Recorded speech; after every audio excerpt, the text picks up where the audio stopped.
السلام علیکم قدرمنو او نازولو ملګرو، امید دی چې ټول به روغ جوړ یې. دوستانو، که یو اړخ ته د وبا له اړخه د ټولې دنیا خلک پریشان دي، نو بل اړخ ته دا وبا د ډیرو خلکو د یو ځای کولو سبب هم جوړ شوی دی.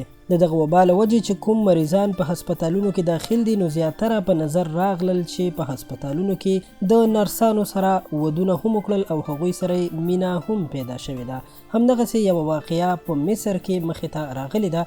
د مصر یو ځوان چې محمد فهمي نومیږي، چې د وبا له وجې په هسپتال یعنې شفاخانه کې داخل کړی شوی و، چې هلته د ده په علاج باندې وظیفه کوونکې ډاکټرې آیا مصباح سره مینه پیدا شوې ده او د 2 میاشتو علاج نه وروسته چې کله دا جوړ شوی دی، نو هغې ته یې د واده پیغام استولی دی چې هغې دغه پیغام په خوشحالۍ سره قبول کړی دی. د دې پیغام منلو نه وروسته محمد فهمي 1 غنټه انتظار هم نه دی کړی او همغه وخت کې په هسپتال یعنې شفاخانه کې آیا مصباح ته د خپل نوم ګوتمه ورچولې ده. په ټولنیزو رسنیو باندې دا خبرونه ډیر زیات خپریږي او خلک دې دواړو ته د نیکو خواهشاتو او د مینې مبارکي ورکوي او د دې جوړې د خوشحاله ژوند لپاره دعاګانې هم کوي.